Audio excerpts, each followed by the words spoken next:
This is funny looking through this.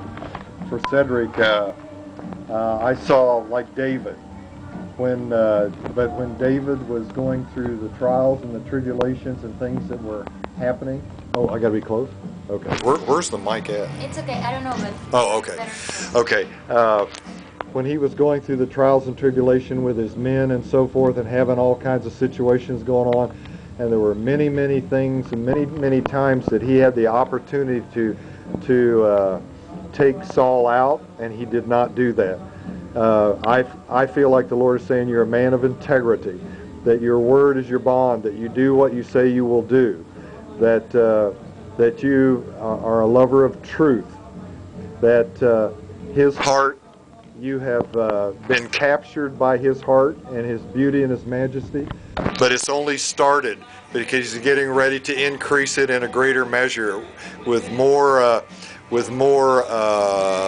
illumination, with more, I can't even think of the word right now, but power and demonstrations and all this, a difference.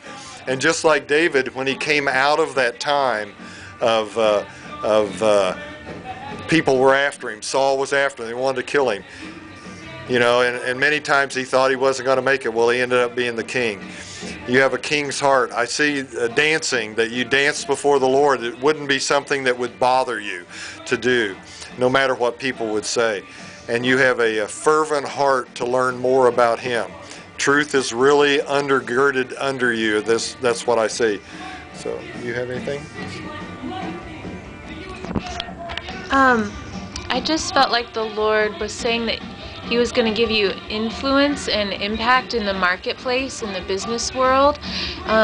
Whether or not you're in the marketplace or business world right now or ever will be, I think you're going to have impact with those people.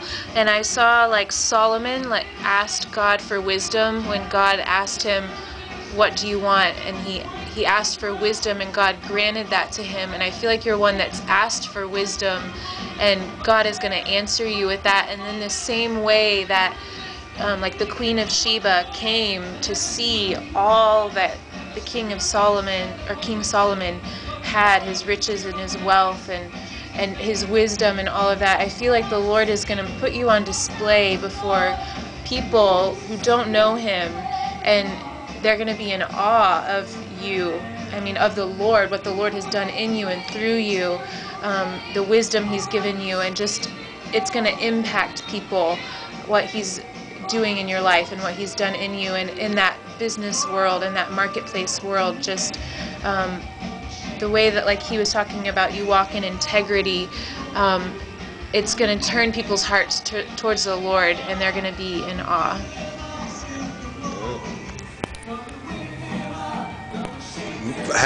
Mia?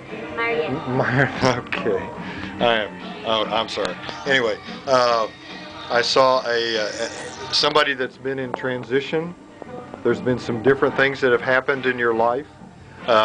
Probably a move has happened, something that has moved you from where you were physically, geographically, not just in the spirit. But I believe that that's a sign of what the Lord is getting ready to do. He's getting ready to bring you into a new revelation of Him, of His great love for you, of His great kindness, that you can just turn around and give away to people. You have a kindness in your eyes. You have a gentleness around you, an aura like around you that speaks of His great love. You remind me of Esther. For some reason, I don't know why, but you just remind me of Esther. Not because he said Esther, but just because when I look at you, I see Esther for some reason. I don't know why that is. So I would read about Esther and her life and what she did. And remember, what did Esther have? She had the favor of the king. He listened to her. He watched. He looked at her. He gazed on her beauty. He thinks a lot of you. You're on his heart, and you're always in his eyes and his gaze. And he really, really loves you. I can't say that enough. Did you have something? I'm sure you did. I just felt like I was hearing that you were like Deborah, a woman who was put in leadership over a people in a pretty rough time, but she led them to a place of victory. I just see that you do have that tenderness and that kindness, but you have this fierceness in you too. And I don't know if it's always been respected, like who God's made you to be as a woman, but I feel like the Lord's saying, like, I've made you like this for a purpose. I've made you to lead a people, to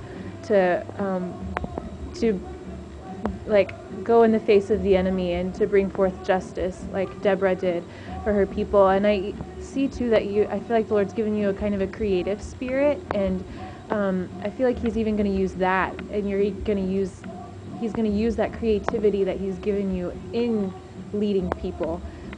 Just that willingness to kind of break out of the box and do something different and not have to do things the way that they've always been. The Lord's like, I can use this, because she's willing to step out and take a risk, to be creative, to go against the grain. And so I just want to encourage you that, yes, the Lord's made you different, and people might not always understand that, but there's good purpose for it, and He's going to strengthen you and encourage you along the journey, as long as you keep saying, yes, Lord, I'm willing, I'll take that step out. I don't know what other people are going to say or think, but yes, Lord, I'm willing, and you're going to see lives changed as you continue to say yes.